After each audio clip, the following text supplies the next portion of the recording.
Let's talk about AI. I'm sure no one's sick of talking about AI yet.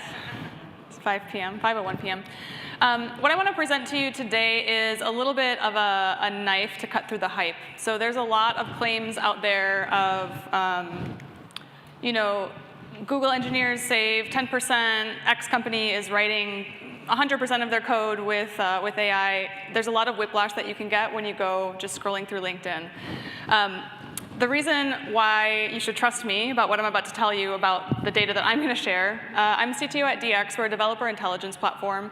The data that I'm about to share with you is coming from 135,000 developers across 435 companies from July to October 16th of 2025. There is no other report that has this amount of developer representation, company representation with this fresh of data. So this is piping hot. I just published this report actually last week. We work with a lot of companies, and so you're going to see representation from big enterprise companies to smaller startups, excuse me, and scale-ups. What I want to do is talk to you a little bit about that disappointment gap.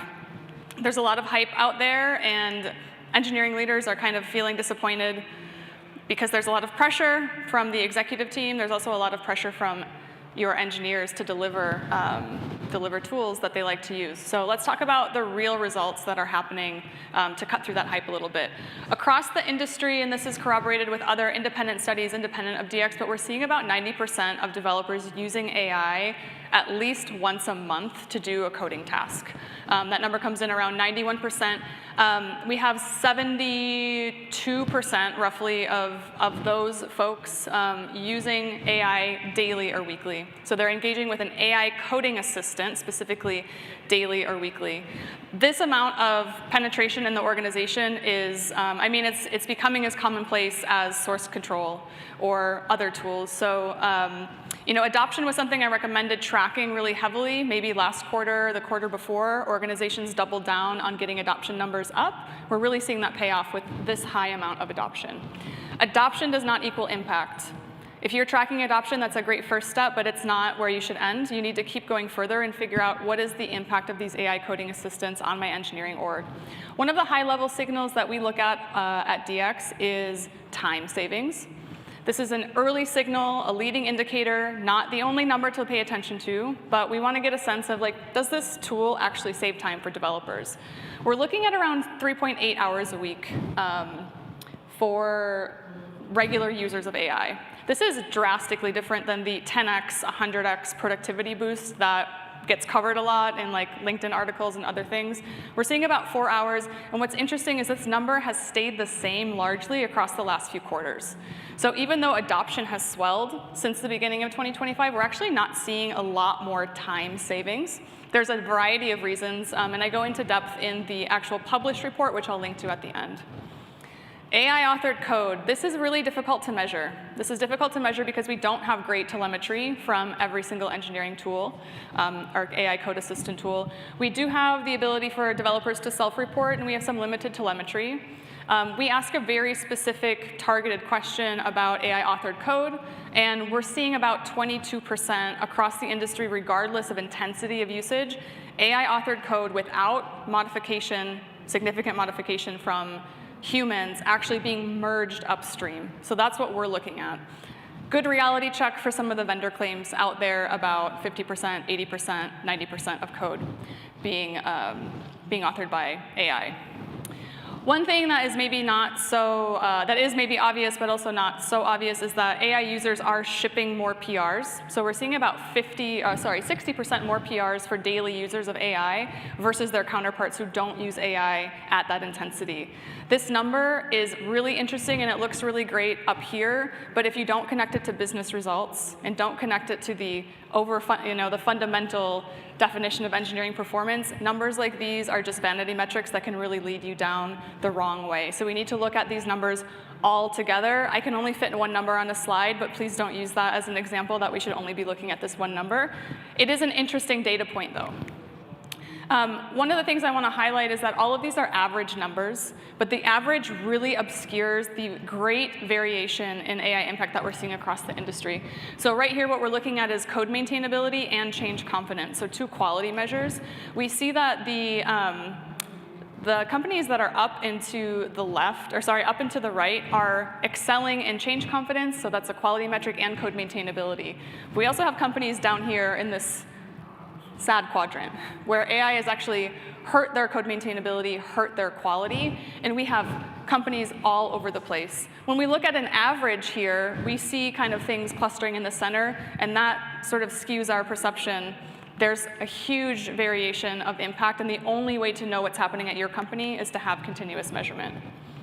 I'm going to rapid fire some interesting trends, and again, you can download all of this at the end. Unsurprisingly, smaller companies are using AI a lot more frequently than bigger companies. The interesting thing, though, is that even though the enterprises, the bigger companies, are lagging in adoption, they actually are saving more time. They have more complex workflows, there's more surface area to cover. So huge opportunity if you work at an enterprise to drive adoption in the next 2 quarters to capitalize on some of this opportunity right here. Enterprises are lagging in adoption, but actually ahead of the game, ahead of their smaller counterparts when it comes to time savings. Interestingly enough, traditional enterprises, if we look at traditional enterprises like manufacturing, pharmaceuticals, automotive, kind of traditional sectors, versus big tech, I did a study, so this is 12 versus 12 companies, enterprise companies.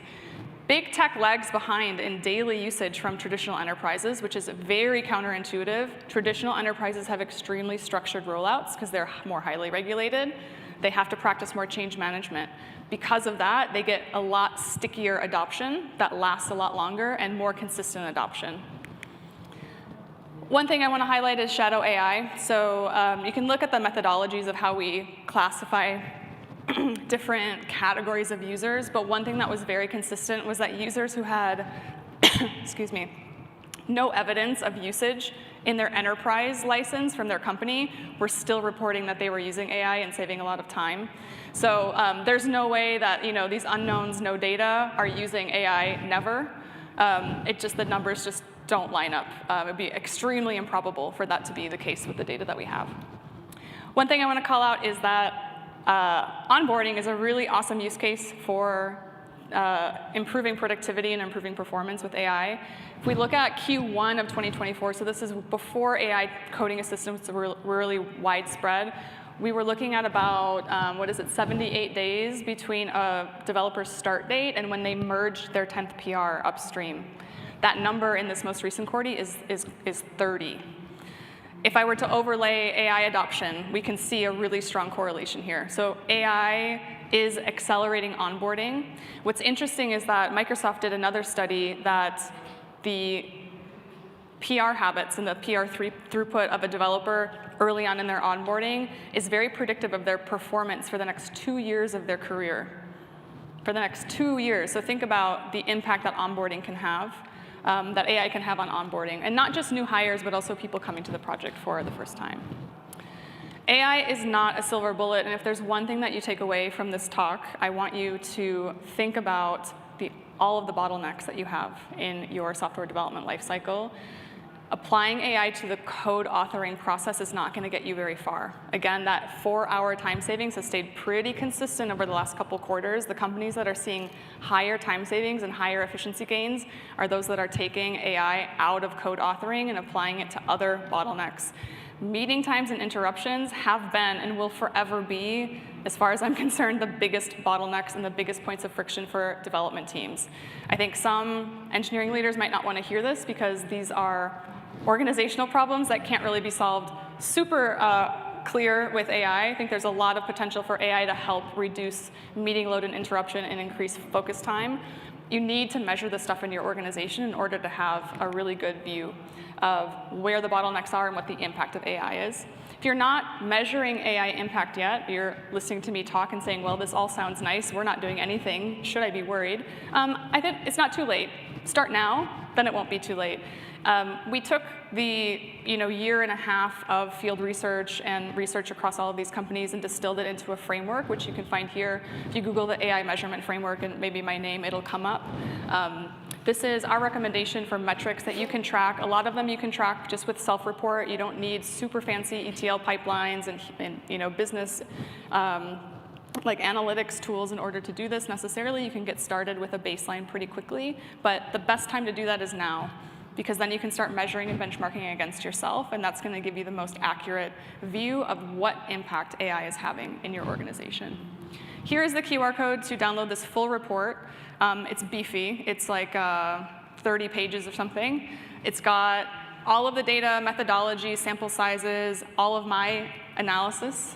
So go ahead and download that. Bring it to your next leadership meeting. Arm yourself with data to help cut through the hype. What you read on LinkedIn is really different from the experience that your organization is going to have. And also remember, there is no average experience. There's a huge variation in actual results when it comes to how companies are profiting or maybe not profiting from AI. So I hope that this data can help you when you're in those kind of high stakes definitions. The only way to beat the hype of AI is with data.